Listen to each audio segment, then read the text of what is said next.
Preparatory Inquiries. To those who meditate travel.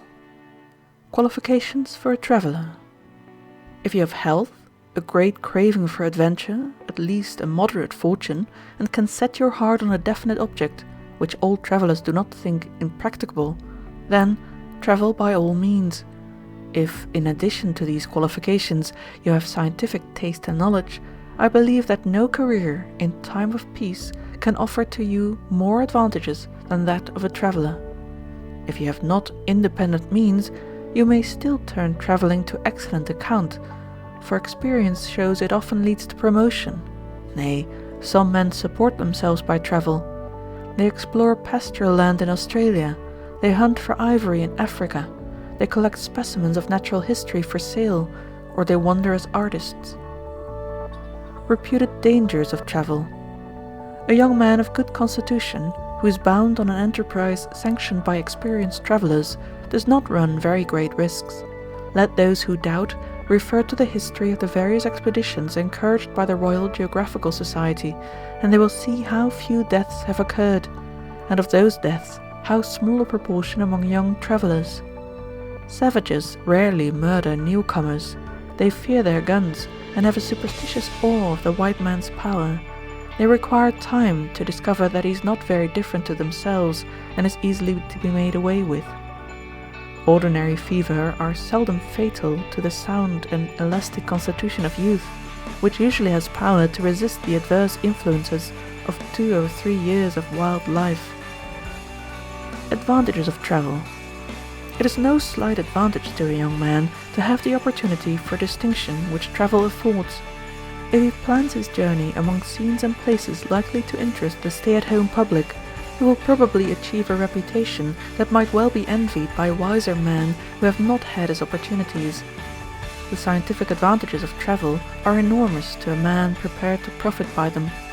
He sees nature working by herself without the interference of human intelligence, and he sees her from new points of view. He has also undisturbed leisure for the problems which perpetually attract his attention by their novelty. The consequence is that though scientific travelers are comparatively few, yet out of their ranks a large proportion of the leaders in all branches of science has been supplied. It is one of the most grateful results of a journey to the young traveler to find himself admitted, on the ground of his having so much of special interest to relate, into the society of men with whose names he has long been familiar and whom he had reverenced as his heroes. To obtain information. The centers of information respecting rude and savage countries are the geographical, ethnological and anthropological societies at home and abroad. Anyone intending to travel should put himself into communication with the secretary and become a member of one or more of these societies. He will not only have access to books and maps, but will be sure to meet with sympathy, encouragement and intelligent appreciation. If he is about to attempt a really bold exploration under fair conditions of success, he will no doubt be introduced to the best living authorities in the country to which he is bound, and will be provided with letters of introduction to the officials at the port where he is to disembark, that will smooth away many small difficulties and give him a recognized position during his travels. Information on scientific matters.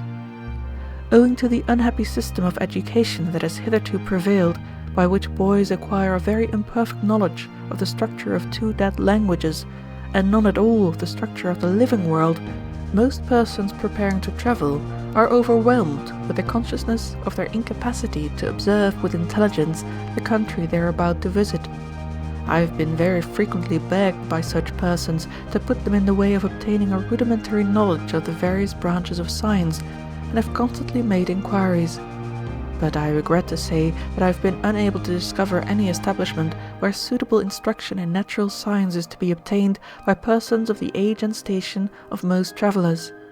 Nor do I know of any persons who advertise private tuition in any of its branches, whose names I might therefore be at liberty to publish, except Professor Tennant, who gives private lessons in mineralogy at his shop in the Strand, where the learner might easily familiarize himself with the ordinary minerals and fossils, and where collections might be purchased for after reference. An intending traveller could readily find naturalists who would give lessons in museums and botanical gardens, adapting their instruction to his probable wants, and he would thus obtain some familiarity with the character of the principal plants and animals amongst which he would afterwards be thrown. If he has no private means of learning the names of such persons, I should recommend him to write to some public professor, stating all particulars and begging the favour of his advice. The use of the sextant may be learned at various establishments in the City and East End of London, where the junior officers of merchant vessels receive instruction at small cost. A traveller could learn their addresses from the maker of his sextant. He might also apply at the rooms of the Royal Geographical Society, 1 Savile Row, London, where he would probably receive advice suitable to his particular needs, and possibly some assistance of a superior order to that which the instructors of whom I spoke profess to afford. That well-known volume, the Admiralty Manual of Scientific Inquiry, has been written to meet the wants of uninformed travellers, and a small pamphlet, Hints to Travellers, has been published with the same object by the Royal Geographical Society. It is procurable at their rooms. There is perhaps no branch of natural history in which a traveller could do so much without more information than is to be obtained from a few books, than that of the science of man. He could see the large collection of skulls in the College of Surgeons, and the flint and bone implements in the British Museum, the Christie Museum, and elsewhere, and he should buy the principal modern works on anthropology to be carefully restudied on his outward voyage. Conditions of success and failure in travel. An exploring expedition is daily exposed to a succession of accidents, any one of which might be fatal to his further progress. The cattle may at any time stray, die, or be stolen. Water may not be reached, and they may perish.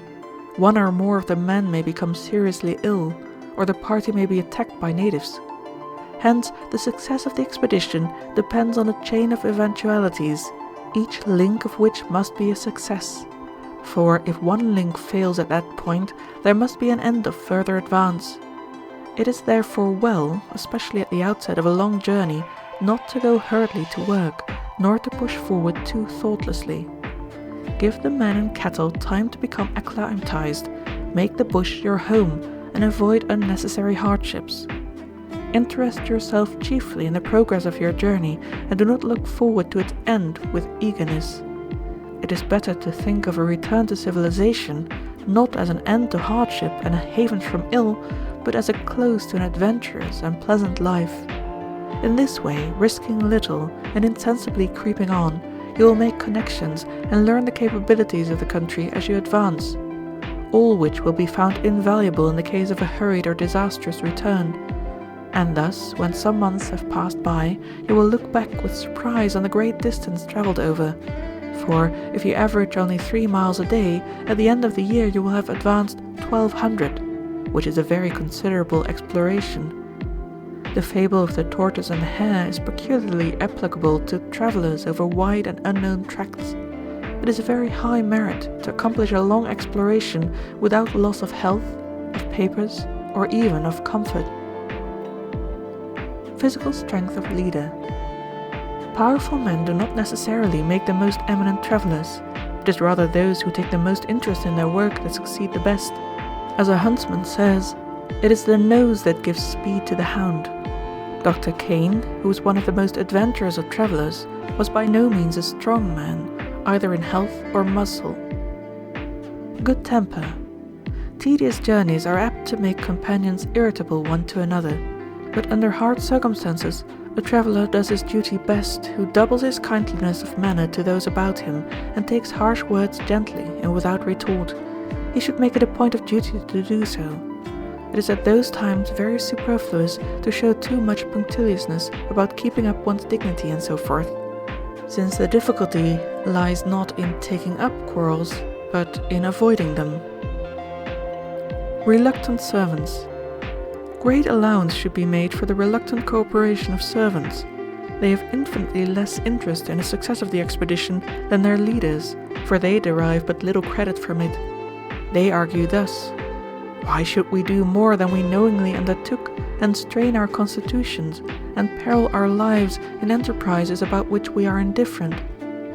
It will perhaps surprise a leader who, having ascertained to what frugal habits a bush servant is inured, learns on trial how desperately he clings to those few luxuries which he has always had. Thus, speaking generally, a Cape servant is happy on meat, coffee and biscuit, but if the coffee or biscuit has to be stopped for a few days, he is ready for mutiny. End of chapter 1.